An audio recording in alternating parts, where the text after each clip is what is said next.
Well, hello everyone. It's me, Bill Argent, the Conscious Farrier here. It's been a while since I did a video. I know I said I was going to try and do them once a week with our tips and tricks, but last guy also said doing videos is not my favorite thing to do, so I do have a tendency to put it off. Regardless, anyways. The topic for today is patience and sticking with the program. So quite often, as a farrier, we have horses brought to us that maybe haven't had the hoof care that they should have, or as much as their new owners would like them to have, and their feet are possibly in not the best condition going. There seems to be a little bit of a misconception that maybe one trim job or one set of shoes is going to fix that all up. I wish that was true. I really do. It just doesn't work like that. The feet didn't get bad overnight, and we aren't going to fix them overnight.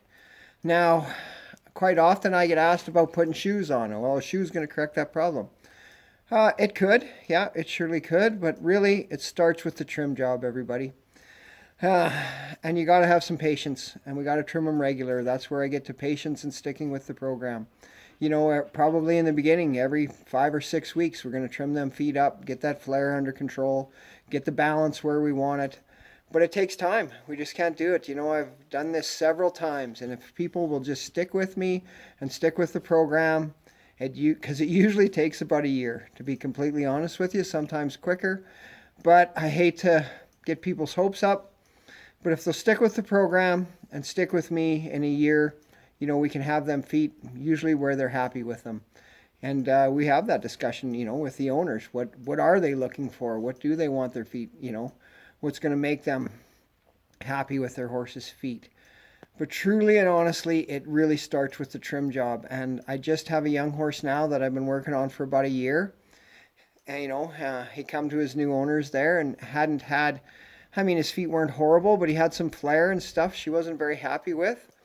And she kept asking me and kept asking me, and I was just like, have some patience and stick with the program. And sure enough, a year later, she's pretty happy with the way his feet look, and he's getting trimmed up every 6 weeks, and I'm happy with the way his feet look, And when we do go to put some shoes on this horse, probably next year, it's gonna go pretty smooth. First of all, from him having his feet done lots, and then there's not going to be a lot of work that needs to be done to the balance when we go to put the shoes on. That's the other problem. When you have to do a lot of work to get the foot balanced and then put the shoe on, sometimes it doesn't happen any quicker. Depending on the horse and the situation and everything else, you're still looking at basically that year, and that's where it's up to the horse owner as much as it's up to the farrier, because they have to stick with the program and have some patience. So like I said, horses have taught me every lesson that was really worth knowing. I've learned from horses. And patience is one of them. And, in more ways than one, they've taught me patience. But with their feet, patience and a good program really will pay off for you. So that's all for today, folks. If you guys have any questions or want to make any comments, feel free. Please go ahead. I'll get back to your questions as soon as I can. But that's it for today. This is me, Bill Argent, the Conscious Farrier, saying so long. But I can't even talk now. And our target here is to be better today than we were yesterday. So see you, everybody.